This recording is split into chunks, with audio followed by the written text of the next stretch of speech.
സ്റ്റഡർട്ട് Kennedy എന്ന Anglican പുരോഹിതനായ കവിയുടെ പ്രസിദ്ധമായിട്ടുള്ള കവിതയാണ് ഇൻഡിഫറൻസ്, നിസ്സംഗത എന്ന്.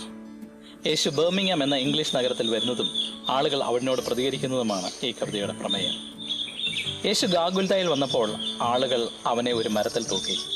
നീളമുള്ള ആണികൾ അവർ അവൻ്റെ കൈകാലുകളിൽ തറച്ചു.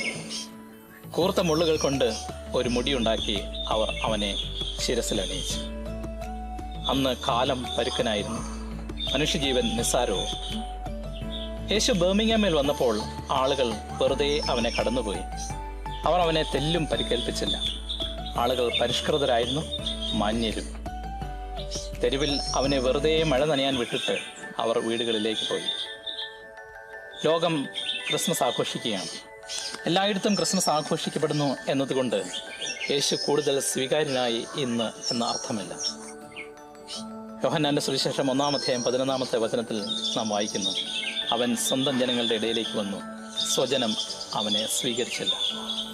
ഇന്നും തിരസ്കാരത്തെക്കാൾ ഉപരിയായിട്ട് യേശു അഭിമുഖീകരിക്കുന്നത് തൻ്റെ ആളുകളുടെ ഇടയിൽ നിന്ന് പോലുമുള്ള ക്രൂരമായിട്ടുള്ള നിസ്സംഗതയാണ്. സുവിശേഷത്തിൻ്റെ കാഴ്ചപ്പാടിൽ തിന്മയെന്നാൽ ഘോരപ്രവൃത്തികൾ മാത്രമല്ല, നിസ്സംഗതയിലും ഹിംസയുടെയും തിന്മയുടെയും അംശങ്ങളുണ്ട്. ഞാൻ എൻ്റെ സഹോദരൻ്റെ കാവൽക്കാരനാണോ എന്ന് ചോദിക്കുന്ന കായേനിൽ ഈ നിസ്സംഗതയുണ്ട്.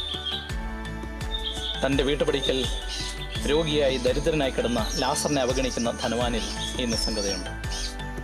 വഴിയരികിൽ മുറിവേറ്റ് കിടന്ന യാത്രക്കാരനെ കണ്ടിട്ടും കാണാതെ പോകുന്ന പുരോഹിതനിലും ദേവാനിലും ഈ നിസ്സംഗതയുണ്ട്. സുവിശേഷത്തിൻ്റെ സംസ്കാരം നിസ്സംഗതയുടേതല്ല. യേശു നിസ്സംഗനല്ല. അവിടുന്ന് നമുക്ക് കാട്ടിത്തന്ന ദൈവവും നിസ്സംഗനല്ല. യേശുവിൻ്റെ ജനനത്തെക്കുറിച്ച് സുവിശേഷം നമ്മോട് പറയുന്നു. ലൂക്കായുടെ സുവിശേഷം 1-78 നാം വായിക്കുന്നു, നമ്മുടെ ദൈവത്തിൻ്റെ കാരുണ്യാതിരേകം കൊണ്ട് ഉന്നതത്തിൽ നിന്നുള്ള ഉദയരശ്മി നമ്മെ സന്ദർശിക്കും. അതെ, ദൈവത്തിൻ്റെ സ്നേഹം കാരുണ്യമായി പെയ്തിറങ്ങിയതാണ് യേശുവിൻ്റെ മനുഷ്യാവതാരത്തിലൂടെ. ലോകത്തെ അനുകമ്പാപൂർവ്വം, സ്നേഹപൂർവ്വം, കാരുണ്യപൂർവ്വം നോക്കാനും ഒരാളുടെയെങ്കിലും ജീവിതത്തെ സ്നേഹപൂർവ്വം സ്പർശിക്കുവാനും നമുക്ക് സാധിച്ചെങ്കിൽ ഈ ക്രിസ്മസ് സാർത്ഥകമായി.